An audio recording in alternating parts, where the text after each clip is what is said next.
നമസ്കാരം. റേക്കിയുടെ പുതിയൊരു ക്ലാസ്സിലേക്ക് സ്വാഗതം. റേക്കി പ്രാക്ടീസ് തുടർന്ന് ചെയ്യുന്നതിന് നമുക്ക് ഒരു സാഹചര്യം അനുകൂലമാകേണ്ടതുണ്ട്. ഏകാന്തതയാണ് ഏറ്റവും പ്രധാനപ്പെട്ടത്. ലോൺലിനെസ്. ഈ ഏകാന്തതയുടെ ഒരു മൂടുപടം നമ്മിൽ വന്നു ചേരണമെങ്കിൽ ധ്യാനത്തിൻ്റെ അപരിമേയമായ മേഖലകൾ താണ്ടേണ്ടതായിട്ടുണ്ട്. ഏകാന്തതയെക്കുറിച്ച് പറയുന്നത് ഒരു പുഷ്പമായിട്ടാണ് ഏകാന്തതയെ നിർവചിച്ചിട്ടുള്ളത്. നിങ്ങളുടെ ഹൃദയത്തിൽ വിരിഞ്ഞ് നിൽക്കുന്ന ഒരു താമരപ്പൂവിനെപ്പോൾ സുന്ദരമായിട്ടുള്ള ഒരവസ്ഥ. ഒരു താമര ആയിട്ടാണ് ഏകാന്തതയെ നമുക്ക് സങ്കല്പിക്കാവുന്നത്. അല്ലെങ്കിൽ ഒരു മഞ്ഞ് പെയ്യുന്ന സായാന്തനം, അസ്തമയ സൂര്യനോടൊപ്പം തന്നെ. അങ്ങനെയുള്ള ഒരു സമയത്തെ ഏകാന്തതയിലേക്ക് പോവുക. അതിനുശേഷം നമ്മൾ പരിശീലനം ആരംഭിക്കുകയാണെങ്കിൽ ദ്രുതഗതിയിലുള്ള മാറ്റങ്ങൾ റേക്കി വഴി ഉണ്ടാക്കിയെടുക്കാൻ സാധിക്കും. ഇപ്പോൾ ഏകാന്തത ഗുണാത്മകമാണ്. ഏകാന്തത അരോഗാവസ്ഥയാണ്. നിങ്ങൾ തന്നെയാവുന്നതിലുള്ള ആനന്ദമാണത്. നിങ്ങളുടേതായ ഇടം ഉണ്ടാവുന്നതിലുള്ള ആനന്ദം കൂടിയാണത്. ഇപ്പം നമുക്കൊരു സ്പേസ് ലഭ്യമാകുന്നു ഈ പ്രപഞ്ചത്തിൽ എവിടെയെങ്കിലും, ഈ ഏകാന്തതയുടെ ആന്തോളനത്തിൽ. ധ്യാനത്തിൻ്റെ അർത്ഥം ഏകനായിരിക്കുന്നതിലുള്ള ആനന്ദം എന്നത്രേ. അതിന് കഴിയുമ്പോഴാണ് നാം ശരിക്കും ജീവിക്കാൻ തുടങ്ങുന്നത്. അല്ലാത്ത സന്ദർഭങ്ങളിലെല്ലാം തന്നെ നമ്മോടൊപ്പം മറ്റു പലതും ഉണ്ടായിരിക്കും. അപ്പോൾ ഏതെങ്കിലും വ്യക്തിയെയോ സാഹചര്യത്തെയോ ഏതെങ്കിലും ഉപാധിയെയോ ആശ്രയിക്കേണ്ടതായി ഉള്ള അവസ്ഥ വരുന്നില്ല. അത് നമ്മുടെ സ്വകീയാവസ്ഥ ആവുന്നതുകൊണ്ടും പ്രഭാതത്തിലും സായാഹ്നത്തിലും രാവും പകലും യുവത്വത്തിലും വാർദ്ധക്യത്തിലും ആരോഗ്യമുള്ളപ്പോഴും അവശനാവുമ്പോഴും അതിന് മാറ്റമില്ല. ഈ ഏകാന്തത എന്ന് പറയുന്ന ഒരു സ്പേസ്, ഇടം നമ്മിൽ ഉണ്ടാക്കിയെടുത്തു കഴിഞ്ഞാൽ ജീവിതത്തിൽ എന്നല്ല മരണത്തിൽ പോലും അത് അങ്ങനെ തന്നെ ആയിരിക്കും. അങ്ങനെ ഒരു ഏകാന്തതയുടെ ഒരു പാരഡൈം ഉള്ളിൻ്റെ ഉള്ളിൽ വിരിഞ്ഞു വരുന്ന ഒരവസ്ഥയിൽ ആ വ്യക്തിയിൽ നിന്ന് മരണഭയം വരെ നീങ്ങിപ്പോകുന്നു എന്നുള്ളതാണ്. എന്തെന്നാൽ അത് നിങ്ങൾക്ക് പുറമേ നിന്നും സംഭവിക്കുന്ന ഒന്നല്ല. അത് നിങ്ങളിൽ നിന്ന് തന്നെ, നിങ്ങൾക്കുള്ളിൽ തന്നെ ഉറവയെടുക്കുന്ന ഒന്നാണത്. നേരത്തെ പറഞ്ഞ പുഷ്പം വിരിയുന്നത് പോലെ നിങ്ങളുടെ സ്വഭാവം തന്നെയാണത്. നിങ്ങളുടെ ട്രൂ നേച്ചർ, അതാണ് സ്വകീയ അവസ്ഥ. അങ്ങനെ സ്വമേധയാ ഉണ്ടാക്കിയെടുക്കുന്ന സ്വകീയ അവസ്ഥയിലാണ് നമ്മൾ പ്രാക്ടീസ് ആരംഭിക്കേണ്ടത്. ഒരു ആന്തരിക യാത്രയാണത്. കേവലമായ ഏകാന്തതയിലേക്കുള്ള ഒരു യാത്രയാണത്. മറ്റാരെയും നിങ്ങൾക്ക് അങ്ങോട്ട് കൊണ്ടുപോകാൻ കഴിയില്ല. നിങ്ങളുടെ ഈ സ്വകീയ അവസ്ഥയിൽ നിങ്ങളുടെ കേന്ദ്ര ബിന്ദുവിനെ മാത്രമായും, അതായത് നമ്മുടെ കോറിനെ മാത്രമായും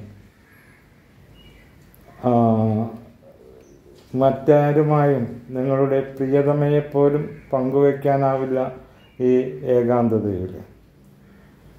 അത് പൊതുവെ കാണപ്പെടുന്ന ഒന്നല്ല ഈ ഏകാന്തത. മറ്റൊന്നും അതിനെ സംബന്ധിച്ച് ചെയ്യാനുമില്ല. നിങ്ങൾ അകത്തേക്ക് ആണ്ടിറങ്ങുന്ന നിമിഷത്തിൽ ബാഹ്യപ്രപഞ്ചവുമായുള്ള എല്ലാ ബന്ധങ്ങളും മറ്റുപോകുന്നു. എല്ലാ പാലങ്ങളും തകർക്കപ്പെടുന്നു. ചുരുക്കി പറഞ്ഞാൽ ഈ ലോകം അത്രയും അപ്രത്യക്ഷമാകുന്നു. അതുകൊണ്ടാണ് ലോകം അയഥാർത്ഥമാണ്, മായയാണ് എന്നെല്ലാം ഋഷിമാർ പറഞ്ഞിട്ടുള്ളത്. അത് നിലനിൽക്കുന്നില്ല എന്നല്ല ഉദ്ദേശിക്കുന്നത്. ധ്യാനാവസ്ഥയിലുള്ളവന്, ഉള്ളിലേക്ക് ഇറങ്ങിച്ചെല്ലുന്നവന് ലോകത്തിൻ്റെ നിലനിൽപ്പ് ഒരു പ്രശ്നമേ അല്ല. അവിടെ ഒരു മഹാമൗനത്തിൻ്റെ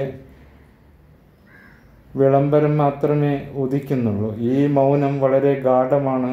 ഒരു ശബ്ദത്തിനും അതിനെ ഭംഗിക്കാനാവില്ല. ഈ ഏകാന്തത ആഴമേറിയതായതുകൊണ്ട് നമുക്കും കുറേയൊക്കെ ധൈര്യം വേണം ഇങ്ങനെ ഒരു ഏകാന്തത ഉണ്ടാക്കിയെടുക്കാൻ. എന്നാൽ ഈ ഏകാന്തതയിൽ നിന്നും പൊട്ടിപ്പുറപ്പെടുന്നത് പരമമായ ആനന്ദം ആകുന്നു. ആ ഏകാന്തതയിൽ നിന്നും നമുക്ക് ദൈവത്തെ, ദൈവീകതയെ, സ്വകീയതയെ അനുഭവിക്കാൻ കഴിയുന്നു. അല്ലാതെ മറ്റൊരു വഴി ഇല്ല. തിരക്കുള്ളിടത്ത് നമുക്ക് ഈ പറയുന്ന ആധ്യാത്മിക ദർശനത്തിന് അനുമതി ലഭിക്കാൻ സാധ്യത കുറവാണ്. തന്നെയുമല്ല, അവിടെ നിന്നൊന്നും നമുക്ക് പ്രത്യേകിച്ച് ലഭ്യമാകാനും ഇല്ല, എന്നെങ്കിലും ഉണ്ടാവാൻ പോകുന്നുമില്ല. ഏകാന്തതയിൽ നിന്നും നമുക്ക് ഈശ്വരനെ അനുഭവിക്കാൻ കഴിയും. ഏകാന്തതയെ, പരിശുദ്ധമായ സ്ഥലസീമകളെ ആഘോഷപൂർവം എതിരേൽക്കുക എന്നുള്ളതാണ് റേക്കിയിൽ. അപ്പോൾ നിങ്ങളുടെ ഹൃദയത്തിൽ മഹത്തായ ഒരു ഗാനം ഈ ഏകാന്തതയിൽ നിന്ന് ഉയർന്നു വരും. അത് അപരിമേയമായ ബോധത്തിൻ്റെ ഗാനമായിരിക്കും. അത് ധ്യാനത്തിൻ്റെ ഗാനമായിരിക്കും. വിദൂരതയിൽ ആലപിക്കപ്പെടുന്ന ഒറ്റപ്പെട്ട ഒരു പക്ഷിയുടെ ഗാനമായിരിക്കും അത്. പ്രത്യേകിച്ച് ആരോടുമല്ല, പക്ഷേ വെറും ആലാപനം. എന്തെന്നാൽ ഹൃദയം നിറഞ്ഞിരിക്കുന്നു, അതുകൊണ്ട് ആലപിക്കണം.